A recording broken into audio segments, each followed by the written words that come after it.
Assalamualaikum warahmatullahi ta'ala wabarakatuh. Bertemu lagi dengan saya Cak Korib, host podcast Bawaslu Kabupaten Probolinggo. Kali ini saya akan berbincang dengan seorang penyelenggara pemilu yang masih sangat muda. Dan walaupun masih muda, tetapi pengalamannya di dalam kepemiluan sangat luar biasa. Nah, ini kita ingin bincang-bincang tentang banyak hal, tentunya terkaitan dengan informasi terkait dengan kepemiluan. Tidak lepas dari amanah Bawaslu untuk melakukan peningkatan pengembangan pengawasan pemilu partisipatif bagi masyarakat, terutama di seluruh Kabupaten Probolinggo. Sahabat Bawaslu, penyelenggara pemilu muda ini adalah salah satu komisioner KPU Kabupaten Probolinggo yang masih muda. Kalau di jajaran pimpinan Bawaslu KPU Kabupaten Probolinggo itu adalah beliau paling muda ya.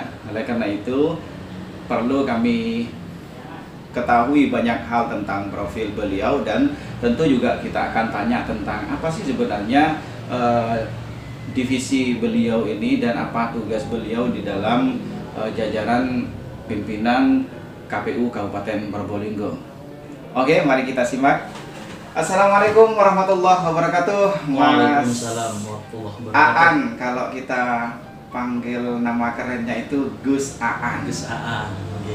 Siapa sih sebenarnya nama lengkap dari Gus Aan? Nama lengkapnya Iya. Agus Haryanto Andinata. Agus Haryanto Andinata. Jadi Gusnya itu dari mana, Gus? Gusnya ini? Bukan keturunan kiai yang atau gimana? Kebetulan abah saya kan Kiai Haji Samsul Arifin. Tapi bukan Samsul Arifin Situbondo. Samsul Arifin Bucor. Astagfirullah. Tapi ini tidak apa-apa kan, namanya juga kiai, apa istilahnya kalau dalam bahasa Madura itu kiai langgaran. Gus namanya. Ya itu, tetapi itu sangat luar biasa karena penghargaan terhadap kiai langgaran dalam tanda petik bahasa Madura itu luar biasa. Beliau membuat kita mengerti, memahami, dan bisa membaca Al-Quran dengan sangat fasih. Itu kan dari beliau. Iya. Jadi tidak salah ya kita panggil Gus Aan ya. Iya. Mantap. Baik, Gus Aan. Saya tahu Gus Aan sekarang tadi sebenarnya kan saya mampir ke Bawaslu Kabupaten Probolinggo tanpa sengaja ini ya, jadi kita sekalian aja nih, betulan tokoh muda ini Kabupaten Probolinggo. Nah, jadi langsung saya istilahnya dapuk ya untuk bisa jadi duduk di kursi narasumber kami. Kursi panas. Iya. Tapi nggak panas kalau di sini ada AC ya. Nah, ini ya Mas Agus, saya ingin tahu nih sebelum mengorek-ngorek tentang peran daripada tugas Mas Gus Aan ini terkait dengan nanti kordifnya nanti dijelaskan. Saya ingin tanya dulu tentang profilnya ini Mas ya, atau Gus Aan, tentang profilnya Gus Aan ini. Dulu setahu saya kita lihat di Facebooknya itu banyak profil-profil atau foto-foto kepramukaan. Kemudian setelah itu pernah itu saya lihat di PPK atau di penyelenggara pemilu tahun berapa nggak tahu. Tolong diceritakan ini Mas, karena ini akan membuat sahabat Bawaslu yang mendengarkan dan melihat ini akan jadi bisa inspirasi ini, mungkin seperti itu. Monggo, silakan. Baik, Assalamualaikum warahmatullahi wabarakatuh. Sahabat Bawaslu semuanya, terima kasih atas waktu yang diberikan oleh sahabat Fatul Qorib. Suatu istilahnya keistimewaan bagi saya bisa hadir di sini, bisa tampil dalam podcastnya Bawaslu. Istimewa sekali. Semoga kedepannya KPU juga bisa meniru seperti ini. Amin. Baik, nama saya lengkapnya Agus Haryanto Andinata. Kalau dulu panggilan kerennya adalah Anggun, Mas. Anggun? Iya. Anggun Gerida? Iya. Base? Bukan. Anggun itu katanya anak gunung. Wah, istilah baru. Terlahir di pojok selatan perbatasan antara Kabupaten Probolinggo dengan Jember dan Lumajang. Ya. Jadi seorang anak gunung yang mempunyai angan-angan cita-cita tinggi merubah dalam tanda kutip desa saya itu terkenal dengan desa penyamur, Mas. Apa itu penyamur? Sarang penyamurnya banyak rampok, banyak apa segala macam itu. Oh gitu. Tapi saya memberikan contoh bagi generasi muda selanjutnya bahwasanya meskipun dari gunung kita bisa untuk membuktikan kalau kita itu dengan ilmu akan mendapatkan segala sesuatunya. Kan sudah dijelaskan di Al-Qur'an. Illahul ladzina amanu minkum wal ladzina utul ilma darajat. Alhamdulillah dengan ilmu bisa merubah segalanya. Iya. Saya waktu masih kecil angan-angan pikiran tidak ada seperti ini. Cuman berpikir di saat kita lewat ke kota melihat kayak bangunan-bangunan besar, ada orang naik mobil plat merah, di dalam hati berdoa sambil berselawat, semoga suatu saat saya bisa seperti itu. Gitu, Mas. Mantap.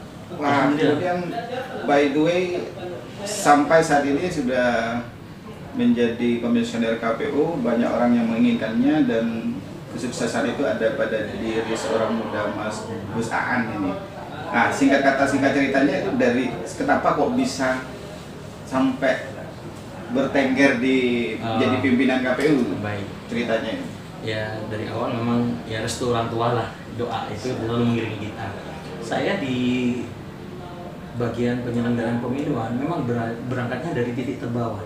Oh gitu. Dulu pernah menjadi 2004 itu mutarli, Mas, panitia pemutahiran data pemilih 2004 ya? 2004, habis itu ada pemilu lagi 2007, 2008 itu jadi KPPS, naik derajat sedikit KPPS Ya, terus setelah itu 2012, 2009 ya, 2008-2009 itu ada pemilu lagi, itu sudah naik pangkat menjadi PPS. Jadi berjalan dari bawah merakatnya.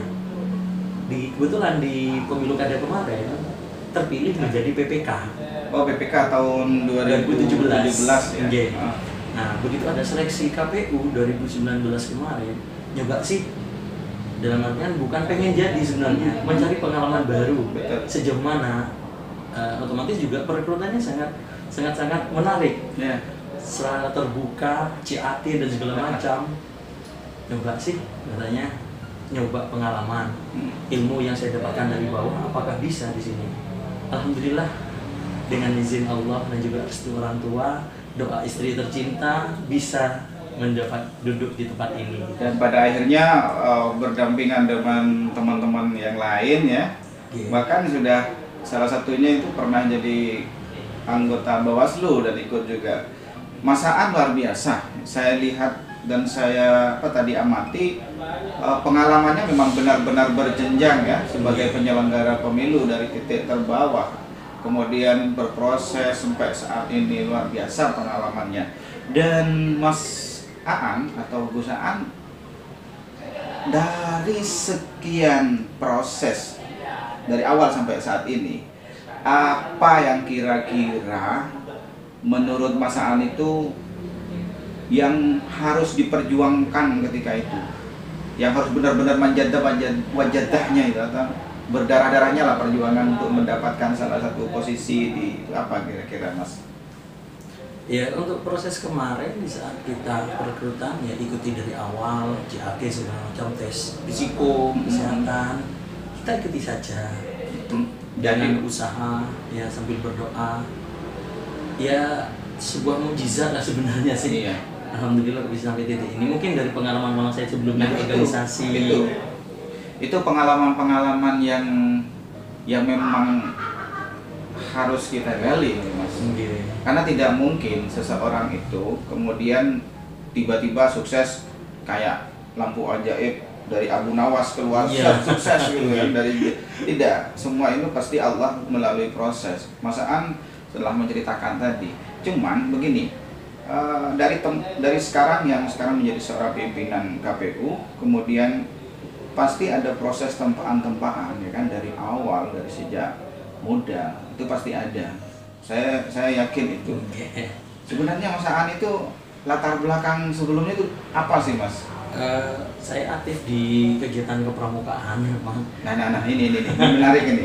Enggak. Nah, ini menarik ini. Iya. Sejak kapan itu, Mas? Kalau pramuka mulai dari tingkat siaga mas, waktu masih sekolah di tingkat dasar di SD sudah masuk pramuka mas, sudah langsung. pramuka. Oke. Di SMP kebetulan jadi pimpinan ya kemarin di pratamanya, terus juga jadi ketua OSIS waktu itu. Oke. Jadi organisasi sudah dari awal. Ya, SLTA-nya? SLTA juga Masih aktif di masih aktif pramuka sama PMR gitu. Oh gitu ya. Setelah itu kemudian kuliah aktif tetap di pramuka sama KSR. Nah, ini luar juga biasa. di organisasi kemahasiswaan yang lain gitu. Betul, jadi memang benar orang yang sukses, orang yang kita lihat itu sukses itu memang benar-benar tidak bisa bim salah bim. Iya. Pasti ada proses awal. Perjuangan yang luar biasa, semangat yang luar. Nah, semangat ini yang tidak ada dapat. Salah satunya semangat yang didapat itu dari kegiatan kepramukaan sahabat Bawaslu sekalian. Ini sudah kita dapat poinnya itu. Iya. Nah, ini mantap sekali, proses yang luar biasa dari nol, kemudian dari bawah menempa semangat, menempa motivasi dari kegiatan kepramukaan, aktif di kegiatan organisasi, mengikuti proses sebagai penyelenggara dari bawah, menata terus sampai wajar kalau sukses seperti saat ini. Luar biasa, tepuk tangan untuk Mas Am. Nah, sahabat Bawaslu, oke, kita sudah menggali profil daripada beliau. Sekarang kita coba tanya. Sekarang tentang jabatan beliau dan tugas beliau ya. Mas Aan atau Gus Aan, sekarang di pimpinan KPU sebagai apa ini? Cerita divisi apa tugasnya gitu. Kebetulan alhamdulillah saya didapuk waktu kemarin setelah ditetapkan dilantik. Siap. Kita pleno berlima dan kebetulan untuk divisi teknis penyelenggaraan. Karena sebagai jantungnya pemilu, gitu ya? Saya langsung terpilih di divisi teknis penyelenggaraan. Iya. Banyak tugasnya mas. Saya rasa waktu itu divisi teknis katanya karena memang saya yang berangkat dari PPK karena estafetnya jelas. Ini saya dilantik di KPU itu 14 hari sebelum pelaksanaan pemilu. 14 hari sebelum pelaksanaan pemilu. Bayangkan bagaimana persiapannya gitu. Itu benar-benar harus berlari kencang mas. Berlari sambil belajar. Iya. Langsung persenelang bukan satu lagi, persenelang 4 4 ya. Tapi lumayan, alhamdulillah penyelenggaraan pemilu secara keseluruhan alhamdulillah sukses ya. Berkat kita kerjasama dengan baik dengan segala stakeholder, KPU, Bawaslu Kabupaten Probolinggo, pemerintah dan peserta pemilu itu luar biasa. Dan ini mas, saya ingin tanya, kemarin kan ada di masa pemilu itu ada anggota legislatif yang sudah dilantik kemudian berdasarkan syarat dia harus diberhentikan. Nah, ini kan harus bersinggungan dengan ini ya KPU untuk melakukan PAW ya. Iya. Nah, PAW kemarin dari DPRD Kabupaten, istilahnya nanti cerita ya bagaimana ini, apakah dari DPR mengajukan kepada KPU untuk data PAW-nya itu gimana ini terkait dengan PAW versi KPU. Alhamdulillah. Kemarin kita punya gawe. KPU melaksanakan proses PAW anggota DPRD Kabupaten Probolinggo dari fraksi Partai A. Betul. Kasusnya memang bukan UPAL. Kalau UPAL katanya jual palsu, tapi ini IPAL. IPAL. Kasusnya IPAL, itu paham ya. Prosesnya itu adalah kita tetap memegang teguh apa yang disampaikan di dalam PKPU 6 2019. Iya. Nah, itu sama-sama dengan Undang-Undang MD3. Nah, iya. Prosedural yang disampaikan apabila seorang DPRD sudah ingkrah proses hukum diberhentikan oleh partai atau dalam keadaan meninggal dunia, maka akan dilaksanakan proses PAW. Nah, siapa yang berhak? Ini yang mendadak-dadaknya. Katanya, kok enak ya, langsung gantinya siapa? Masyarakat belum paham. Nah, kami sampaikan di sini bahwa yang berhak berdasarkan PKPU 6 2019 bahwa adalah peraih suara terbanyak kedua setelah calon yang diberhentikan itu. Ya mohon maaf, sempat ada beredar di luar menyampaikan katanya boleh diganti dari partai lain. Oh no, enggak. Itu tidak sesuai kalau itu dengan sesuai. PKPU dan MD3 ya. Iya. Yang betul tadi adalah oleh partai yang bersangkutan, di dapil bersangkutan nomor 2 dari yang diberhentikan. Peraih suara terbanyak nomor 2 dari yang diberhentikan tadi. Iya, Gitu ya. Apabila nomor 2, urut 2, 3, 4, 5, 6 dan selanjutnya seandainya diberhentikan atau meninggal semuanya, itu dari dapil yang terdekat dari wilayah tersebut. Begitu. Okay. Nah, setelah ini Mas, setelah di PAW, apa yang dilakukan? Apa maksudnya prosesnya itu gimana Mas? Prosesnya pertama kita adalah menunggu surat dari pimpinan dewan. Dewan bersurat ke KPU meminta data cross check siapakah calon pengganti PAW tersebut. Setelah menerima surat dari pimpinan dewan, kita punya jatah waktu 5 hari sebagai KPU untuk meng-cross check. Nah, untuk permintaan katanya kemarin sepatu data, diminta data segala macam, profil segala macam, nggak ada. Nggak ada. Itu tugasnya Sekwan. Nah, jadi KPU tugasnya hanya itu aja, mengecek suara sah berapa calon penggantinya PAW selanjutnya. Nah, sudah kita cross check, kita bawa ke pleno. Komisioner menyerahkan bahwa nama si B layak untuk dijadikan PAW calon si A yang diberhentikan. Kita berbalik surat, membalas surat dari pimpinan dewan, itu baru sudah diproses seperti itu. Jadi untuk katanya kita minta SKCK segala macam nggak ada ya. Sekwan itu mungkin. Iya betul, prosedurnya sampai di situ ya.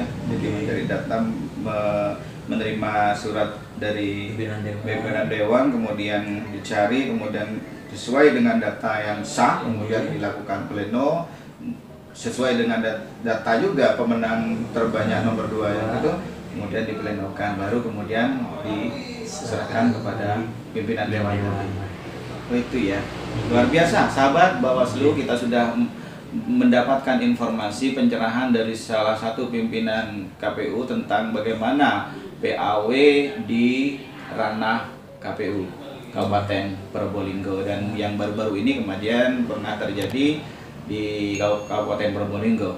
Kita bertanya-tanya tapi alhamdulillah mendapatkan jawabannya ya. Terus ini juga Pak Ketua. Siap. PAW bukan seperti memudah membalikkan telapak tangan. Iya. Setelah kita proses PAW, ada aplikasi yang harus kita isi. Oh iya. Namanya Simpau.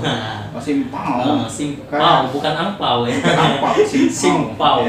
Sistem informasi manajemen penggantian antar waktu. Jadi nama yang diberhentikan itu kita colek, diganti dimasukkan nama penggantinya. Iya.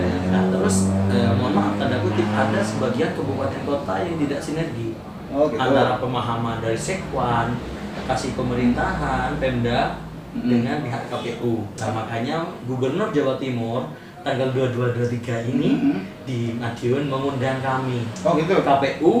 KPU, Sekwan, sama Kasipem.